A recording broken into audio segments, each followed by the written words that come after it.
Hey everybody, welcome back to the channel. Today we're going to be doing some more modifications to my 2021 Jeep Willys. If you've seen some of my other videos, we did the bumper and the winch in the last video, and also I went over the Taser JL Mini. Today what we're going to do is upgrade the headlights. My vehicle came with the halogen headlights. I've already gone ahead and changed the fog lights on here for LEDs and the turn signals and daytime running lights. So we've got these headlights which look pretty pitiful. They're like got that terrible amber glow to them. So we're going to be changing those today. And what we're going to be putting on them is the rough country LEDs. And they come with a halo design to those. Okay guys, so these are the halos I'm going to be putting on, made by Rough Country. I got these from offroadsource.com, so if you're looking for a pair, please go check them out. Great price, great service. Like I said, they make this version in a halo and then a non-halo, so I got the halo ones. So that means I'm going to have to tap into the daytime running lights for that. And they also have turn signal feature as well, so we'll be doing that. Instructions are here. Looks pretty simple. As far as putting on the vehicle, it's pretty straightforward. The biggest thing is just removing the grille, which generally is not an issue, but with my vehicle, with how close the winch sits to the grille here, I'm going to have to loosen these bolts here and slide the box a little bit forward just so I can get those clips out. Otherwise, it's not going to come out. And even if I somehow force it out, it's not going to be real conducive to putting it back in. So might as well take a little time, do it properly, and it'll turn out great. Okay, so we've got the grille off now. The next step, what we need to do is remove the headlights. There's 3 bolts here on either headlight that's held on with a 10mm hex fastener. So we're just going to do that. Remove those and unplug them, and basically it's more or less plug and play from there. The only thing we have to do is tap into the fuse box, and we're going to get off the DRL light a signal from there with a piggyback jump cable that they give you in the kit. So I'm going to take the headlights off now, and then from there we'll move on to the next stage. Okay, so we've got the headlights out.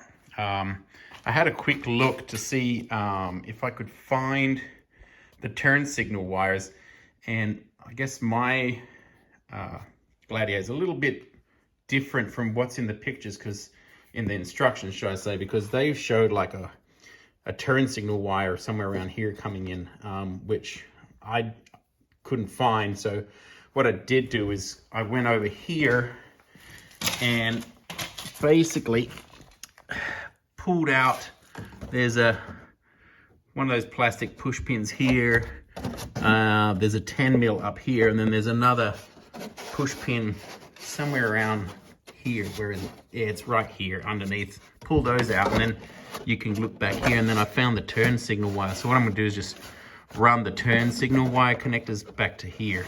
That's what I plan to do with that.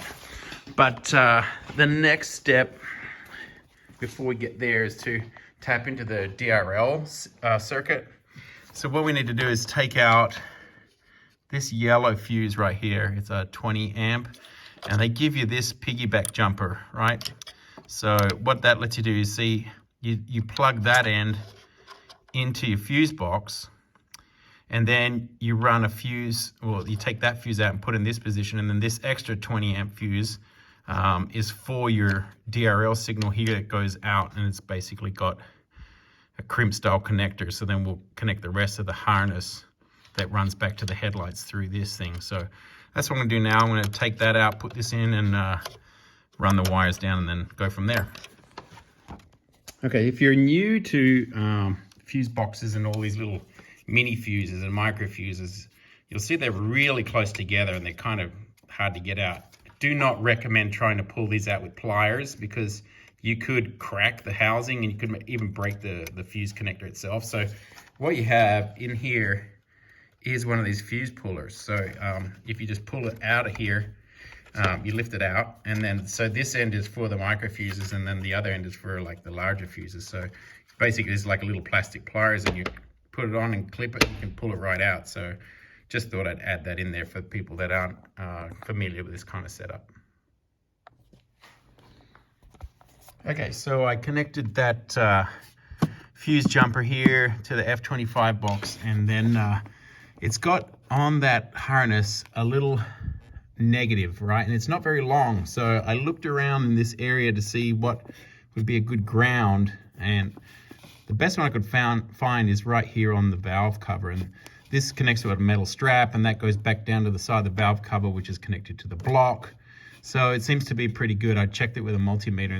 It's showing the exact same voltages directly across the batteries. So that's what I'm going to run with. And then the rest of the cable, there's a clip here, so I ran in that clip, and then there's a clip under here. So I ran the cable through there, went underneath the air box, and you have one of the DRL connectors here, and it's got like a little junction box here that splits off the signal. So then I ran it up through here, and I've just lifted this plastic. You can actually see the cable just chilling there. Ran it across and down, and then it comes over to the other side.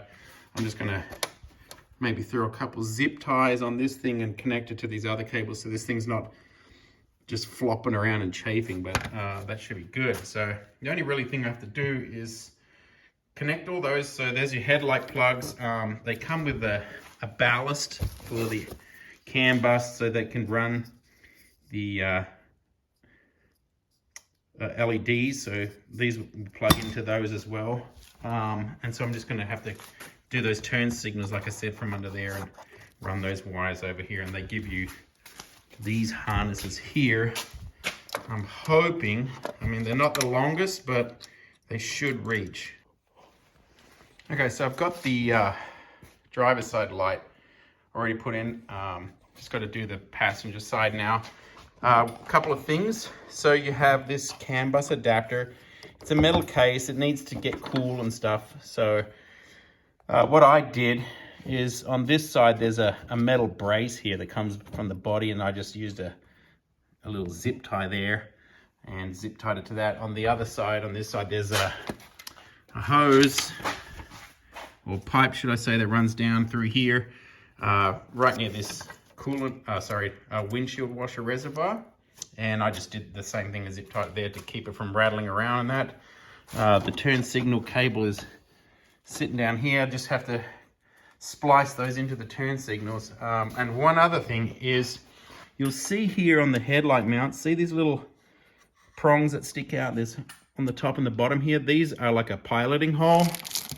So on the headlights themselves, you can see there's 2 holes here, and then on this one, there's 2 holes too. So what you need to do is don't just throw them in and start putting screws in. What you need to do is align those in their respective pilots there first, and just put the 3 bolts in and then tighten them. Otherwise, you will not be able to get it in. Don't ask me how I know, but just a little tip for you guys. So I'm just going to put this other light in. Already checked the function, so DRL works. The halo for the DRL works. The regular headlight works, high beam works, so all that's good. The only thing I need to finish off is the turn signals and check those, but I think they should be fine. So I'm just going to install this light now, and then splice in the turn signals, and then I can wrap it up and it should be done. Hopefully I won't need to adjust them, but there is provision for adjusting them on the back. They give you an Allen key, and there's an adjustment for a vertical adjustment. So we will see if that needs to be done later. All right, let's get this thing finished up. Okay, so here's the finished product. I just went and washed the car because it was filthy. But they look pretty badass, if I do say so myself. Very cool. I'll just pause the video here for a second. I'll show you the turn signal, the hazards on, so you can see what that looks like. So here it is with the hazards on. Basically the same as turn signals. You can see the outer ring flashes orange. So much better than those stupid yellow halogen lights. Pretty happy with it.